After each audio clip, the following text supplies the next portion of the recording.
மன்னிக்கணும், அது வடமொழி அல்ல, அது வந்து பாலிமொழி. நான் பிறகு இதை சொல்றேன். இது ஏன் பாலிமொழி அப்படின்ற, இது நற்றொன்றல் பிரபமம் அப்படின்றது பாலியினுடைய ஒரு கொடை.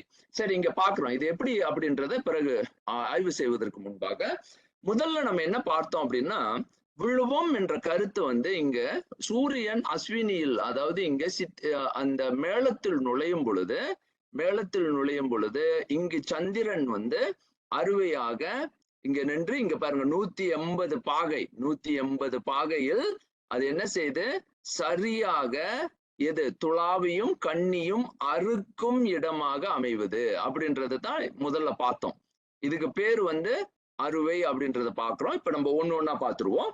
மீண்டும் ஒரு மீள்பார்வை. இந்த மீள்பார்வையில நம்ம பார்க்கக்கூடிய ஒரு உண்மை என்னன்னா, இது வந்து எளிய முறையில உங்களுக்கு புரியும் வகையில நான் இதை விளக்குறேன். ஏன் அப்படின்றதுக்கு காரணம், இதை மீண்டும் விளக்கல, இந்த பகுதியை நான் வந்து மீண்டும் ஒரு மீள்பார்வையாக நம்ம பார்க்கின்றோம். சித்திரை விழுவம், அப்ப மேல விழுவம் என்பது எக்யூனாக்ஸ் அப்படின்றது நிழல் படாத சுழிய நிழல் நாள் அப்படின்னு. இதை வந்து லண்டன்ல இருந்து ஒரு அவரும் வந்து இந்த, அதாவது வானோக்கு, இந்த ஸ்டார்கேசிங், இந்த வானியல் அறிவியலோட அவருக்கு ஈடுபாடு அதிகம். அவர் எனக்கு கேள்வி கேட்டிருந்தார். அதாவது இது வந்து சரியாக வந்து ஈக்குவேட்டர் அப்படின்னு சொல்லக்கூடிய நடுவரையில தானே இது வந்து நடக்கும். அப்ப கொஞ்சம் மேல போயிட்டா தமிழ்நாடு அப்படின்னும் பொழுது அது 8 பாகைக்கு மேல இருக்கு, அங்கிருந்து 36 பாகை வரைக்கும் தமிழ்நாடு இருக்கு. அப்ப வெவ்வேறு காலங்கள்ல எல்லாம் விழும். இது உண்மை.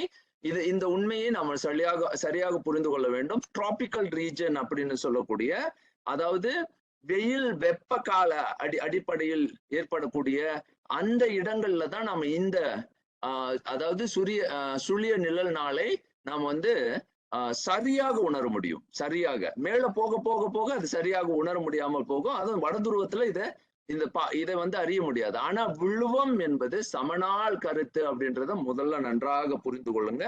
அதுக்கு நிழலும் நமக்கு இந்த அறிவியல் நிச்சயமாக நமக்கு உதவி செய்யும். அதுதான் நான் வந்து முன்பே சொன்னேன். அது வந்து கோள், அதற்கு தான் வந்து கொடிமரம் என்ற அந்த கருத்தை கொண்டு வந்தாங்க. அப்போ இது வந்து சமநாள் கருத்து அப்படின்ற அந்த கருத்தை நம்ம புரிந்து கொள்ளணும். சமநாள் சிந்தனை என்பது விழுவம் என்ற அந்த கருத்தோடு நம்ம புரிந்து கொள்ளணும். அப்ப விழுவம் அப்படின்னு சொன்னா ஒன்று நிழல் படாத ஒரு காலம். அந்த காலம் வந்து நமக்கு நம்மளுடைய அதாவது நம்மோடு என்றுமே இருக்கக்கூடிய நிழல், அதாவது என்னுடைய மாய உடல், அதாவது மாய தோற்றம், அந்த மாய தோற்றம் இல்லாத காலம் வந்து ஒரு காலம் உண்டு. அப்போ மாயை இல்லாத ஒரு காலம் அப்படின்னு சொல்லுவாங்க. அதுதான் சாயா நிழல். அந்த சாயா நிழல் படாத ஒரு காலம், அந்த காலத்தில் அந்த விழுவம், அதாவது அது சமநாள் கருத்து இங்க பார்த்து கொள்ளலாம். அது இந்த அடிப்படையில் முதல்ல தமிழர்கள் சிந்திச்சிருக்காங்க.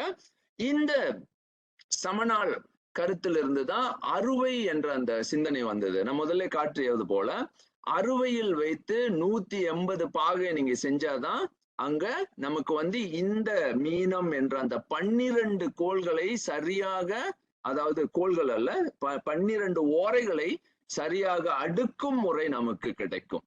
அப்ப அது வந்து சரியாக நிலைநிறுத்தி அந்த சித்திரையை சரியாக அருவியாக வைத்து இதை வந்து நம்ம வந்து கணிக்கும் அந்த முறையை வந்து தமிழர்கள் கை கொண்டிருந்திருக்கிறாங்க. அப்ப இதுக்கு வந்து முதல்ல மீண்டும் இந்த பகுதிக்கு போறோம்.